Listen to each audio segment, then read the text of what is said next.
네, 기본소득당 용혜인입니다.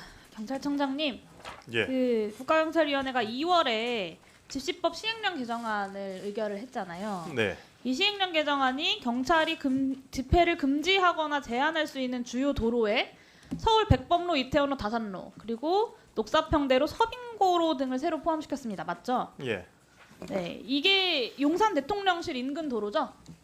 다가 그렇진 않고 그 중에 말씀 언급하신 중에 일부가 그렇습니다. 네. 그러니까 결국 이번 시행령 개정안은 대통령실 인근 도로에서의 집회를 경찰이 교통소통을 이유로 이용을 금지할 수 있는 근거가 되는 겁니다. 맞죠?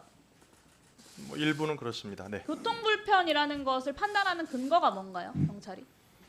그 일정 그 통행 속도라든지 통행 관련 양이라든지 규정이 있나요? 그건 뭐 법령까지는 아니고요. 그렇죠. 네네. 결국에는 해당 관서장이 자의로 임의적으로 인근 집회를 금지할 수 있게 되는 겁니다. 그러니까 자의임의라는 말씀은 조금 좀 아니시고요. 네, 네. 근거 규정이 있는 것이 아니니까요. 네. 똑같은 상황에 대해서 누군가는 다르게 판단할 수 있는 거 아닙니까? 지난해 12월에 헌법재판소가 대통령 관저 100m 안에서 시위를 금지하는 집시법 11조에 대해서 전원일치로 헌법 불합치 판결을 내렸습니다. 알고 계시죠? 예. 그리고 1월에도 서울행정법원이 경찰의 대통령실 인근 집회 금지 처분이 부당하다라는 판결을 내놨어요. 이것도 알고 계시죠?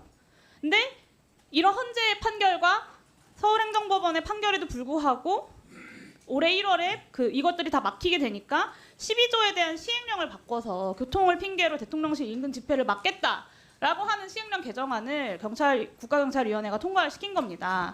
지난 11월에도 이 해당 내용을 논의한 바가 있죠. 경찰위원회에서. 네. 네. 근데 똑같은 안이었는데 집회 시위 자유를 제한한다라는 이유로 통과시키지 않았어요. 그런데 3달 사이에 헌재와 서울행정법원의 판결로 집시법 11조를 적용할 수 없게 되니까 똑같은 시행령 개정안을 올해 다시 회의를 개최해서 3개월 만에 통과를 시킨 거예요. 그러니까 심지어 그 회의에서조차 이걸 통과시킨 회의에서조차 위헌의 소지가 있다. 그래서 궁극적으로는 법 개정 논의가 필요하다라는 의견이 있었고 반대 의견이 있었는데도 원안대로 통과가 되었습니다.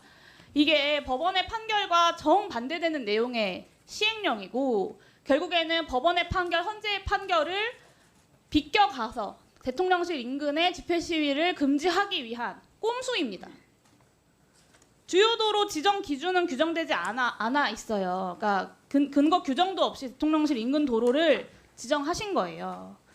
헌재와 법원의 판결에 반하는 사항을 입법을 통하지도 않고 시행령 개정을 통해서 마음대로 경찰이 하고 있는 겁니다. 국민의 기본권 제한에 관한 사항을 법률이 아니라 시행령으로 그리고 아주 임의적으로 제한할 수 있도록 개정을 하신 겁니다. 윤석열 대통령께서는 취임사부터 시작해서 항상 자유를 강조하셨거든요. 그리고 그 자유권의 핵심 중에 하나가 바로 이 집회 시위의 자유입니다.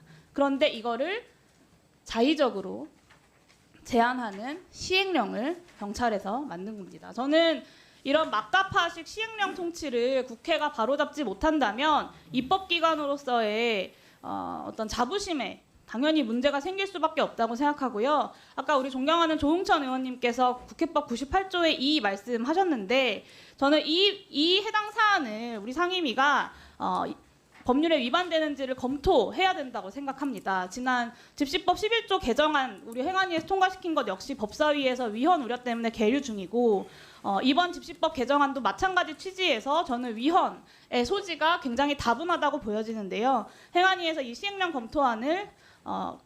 개정안을 검토해서 의견을 정부에 보내야 한다고 생각합니다. 그래서 양당 간사님들께 관련된 논의를 해주시기를 요청드립니다.